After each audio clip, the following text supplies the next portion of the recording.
chamado, eleito, fiel. Apocalipse, capítulo 17, versículo 14.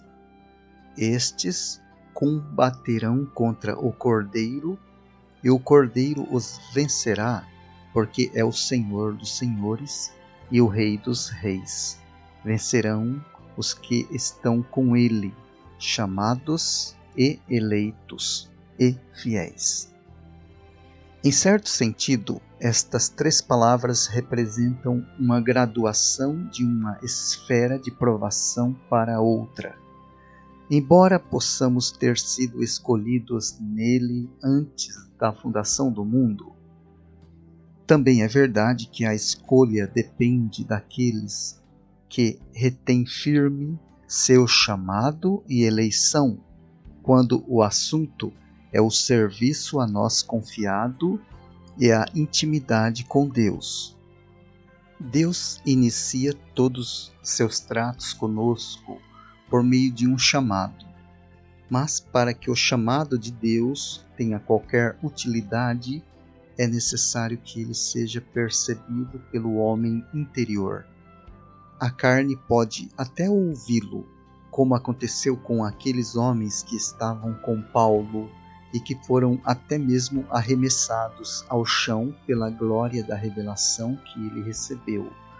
Os sentidos daqueles homens podem até mesmo ter testemunhado algumas das manifestações exteriores que acompanham o chamado do apóstolo, mas, como ele mesmo disse, eles não ouviram a voz daquele que falou a mim. O chamado de Deus contém tanto graça como verdade. A verdade é o instrumento separador. Sai.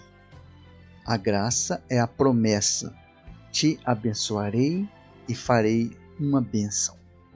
O homem muitas vezes se agarra na graça, no abençoarei de Deus, e falha em consentir com a demanda do sai. Isto não se aplica somente aos nossos primeiros passos na salvação, mas também a cada nova revelação e chamado em diferentes momentos da vida cristã. O chamado de Deus pode ser relacionado a uma mais completa e ampla aceitação da verdade e do ministério, ao testemunho e ao ser testemunha, à rendição e à experiência. Quando o Senhor nos chamar, sem dúvida isso acontecerá por meio de alguma das formas divinas de visitação realizadas àqueles que Ele deseja conduzir na graça. Haverá um momento apropriado, definido e desafiador. Um mensageiro pode surgir do meio do nada da reputação, do reconhecimento, da fama ou honra mundanas. Ele entregará a mensagem apenas permanecendo tempo suficiente para que sejam conhecidas suas implicações essenciais àqueles que o ouvem. Então, ao seguirmos adiante, as coisas nunca mais serão como antes. O chamado soou. A crise se precipitou. A questão está entre a vida, dentro de suas limitações conhecidas ou desconhecidas, e aquilo que Deus oferece. Mas a verdade vai demandar por um sair, como geralmente acontece. Sair pode representar deixar uma posição de certa popularidade, algo relativamente fácil. Pode haver um risco envolvendo a reputação ou até mesmo a perda de prestígio. Talvez ocorra uma desaprovação entre os homens ou possamos ser rotulados de singulares, peculiares, extremistas e perigosos. O chamado pode representar um impacto direto de todo o preconceito, tradição e desaprovação do mundo religioso, resultando em exclusão, ostracismo, e suspeita por parte dele.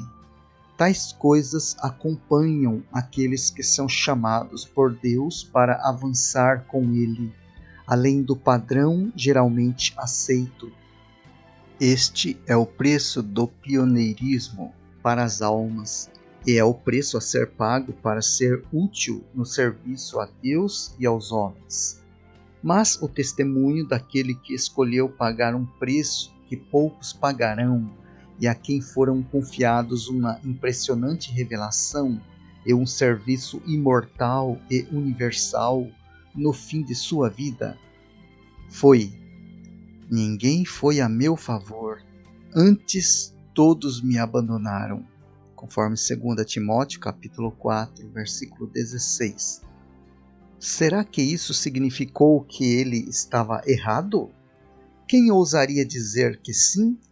Vamos nos lembrar que cada passo adiante com Deus levará a pessoa chamada a uma mais direta e íntima colisão com as forças do inimigo, e isso vai atrair muito a sua atenção.